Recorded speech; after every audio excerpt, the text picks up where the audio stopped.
Here are a few things that affirmations can do to help you during your manifestation process. Of course, the main reason we affirm is to change our current limiting beliefs in order to manifest our desired outcome. But sometimes we do encounter problems during the application of the law, which affirmations can help you with. In this video, I'm going to talk about how, and this is also why I keep saying just do the work, just get started, and everything else will get sorted out. It will make a bit more sense after you watch this video. If you need a more personalized help with your manifestations, you can book a one-on-one coaching with me from the link in the description box below. I would love to help you with anything that you are currently manifesting. You can also join my Master Manifestors Mastermind group, which is a weekly support coaching. If you want to join that, please send me an email from my booking page and we will find you a group that is comfortable for your time zone.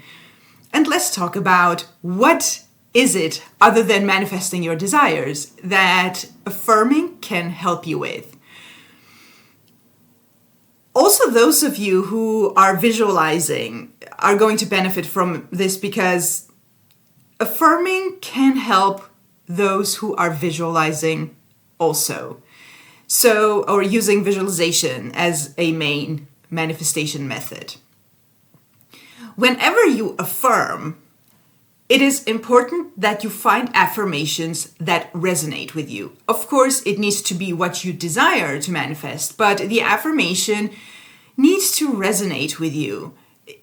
There's no need to complicate affirmations. There's no need to use long, complicated sentences, difficult words that you're not normally using. It's not that it doesn't work. It will work eventually, but you will need a few repetitions in order to get used to the wording of it. There's no need to go through that complication. So whenever you affirm, make sure that your affirmations are phrased in a simple way, the way you speak.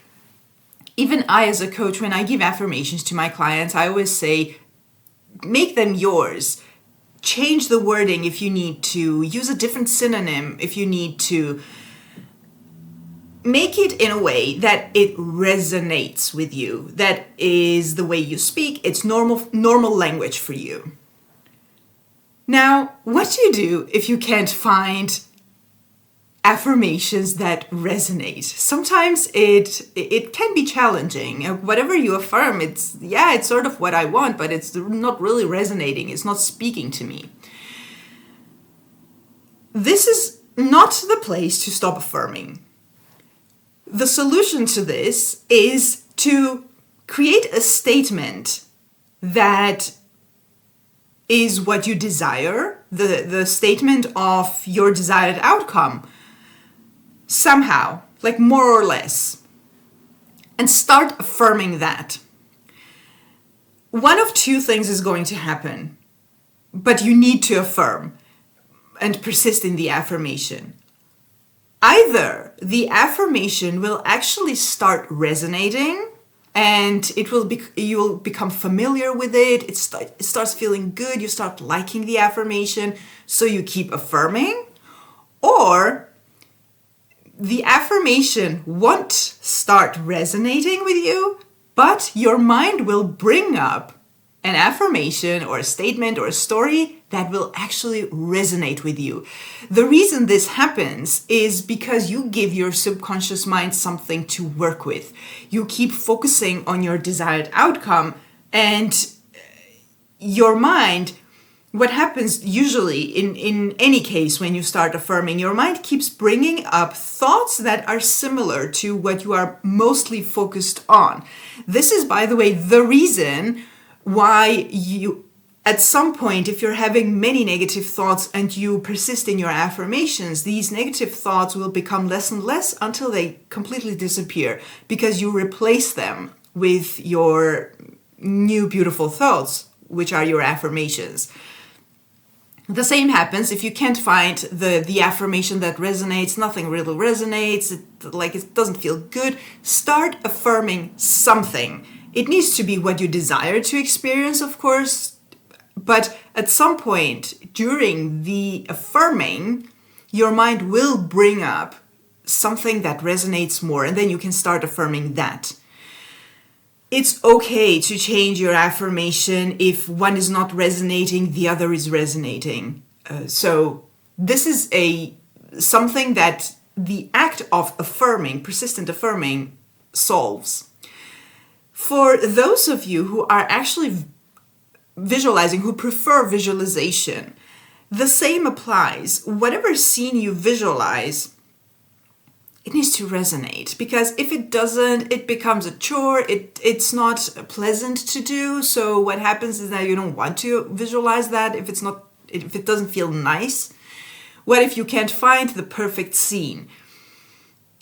If you can't find the perfect scene, try affirming again. Make a statement, because even though you may not be immediately able to find the most perfect scene for your desire, if you know your desire, which you have to know in order to manifest it, you can make a statement. Like, if whatever it is, I want this thing, or I want this thing to happen, you make an present tense statement and you start affirming that. Just like with affirmations, of course, your mind will bring up scenarios. And it does even if you don't want to visualize. In the act of persisting in an affirmation, your mind brings up scenarios in which this could be true. And one of those is going to resonate with you because you are focused on the story. And then you can start visualizing that. You can also keep affirming. You can visualize. These techniques work. The point is not doing this technique or that technique. The point is creating a new story that replaces the old story. Whether you do with affirmations or visualization, it's the same.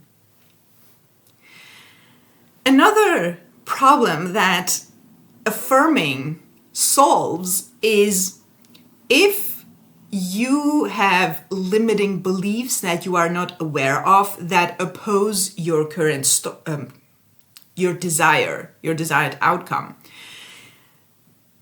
This is one of the reasons why Neville Goddard, for example, says you don't have to go back and figure out what the limiting beliefs you have, where it started, how it started, etc. Because the most important thing to know when you are manifesting consciously is what you desire, your end goal. The end is where you start. What do you want? Start affirming that, or start visualizing. This applies both for affirmations and visualizations. Start doing that. Go to the end, because again, one of two things is going to happen with your limiting beliefs. Either it's going to disappear, get solved somehow because of you persisting in your end goal, or it is going to come up to the surface. And sometimes this happens and people panic. I was affirming and then now I'm feeling anxious. Why did this happen? That's usually why it happens. Now, everything that I'm mentioning in this video, it's not a rule. It's not a law that your old story needs to come up because you're affirming or your limiting beliefs. But if it does, this is why. So you may not be aware of what limiting beliefs you have about the situation. It's either right in front of you. Most of the time it's in the 3D because beliefs manifest whether they are limiting or positive. But even then, sometimes it can be so close up that you are not able to see it. when you start affirming, you become aware of whatever it is that is opposing this beautiful story that you are manifesting. So you start affirming and your mind will bring it up. And then you know, now this is the limiting belief. Now it becomes easier to work with. And these are some things that I have noticed in my practice that happen over and over when I affirm. And the important thing is to persist. The last thing I want to mention is resistance. Now, resistance can be tricky. Sometimes you can have a strong resistance, which becomes worse with affirming. In those cases, you might want to figure out something else that works.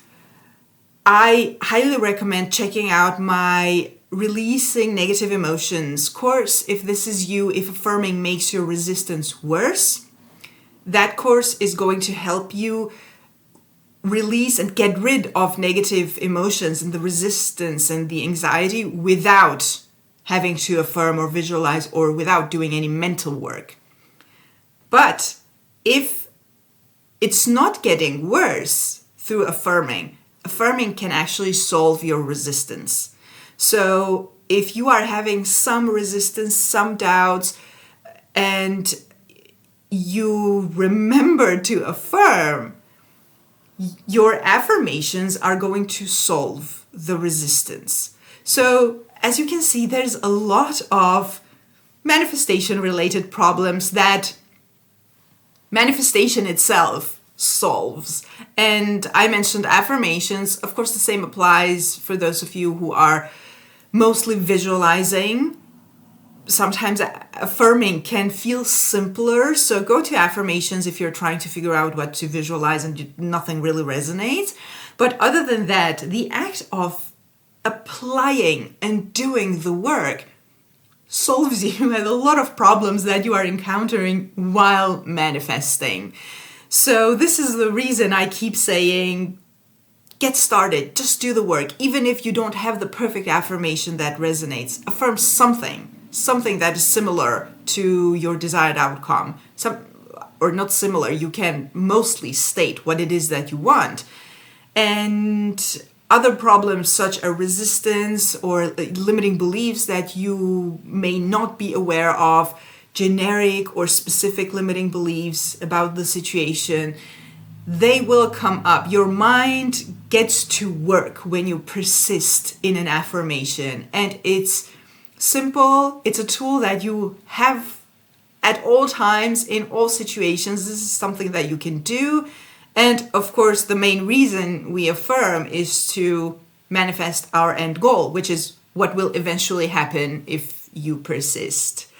Persistence is important, and it is important so that you replace your old story with your new story. When it's replaced, it will manifest in the 3D, because this is the law that we are working with.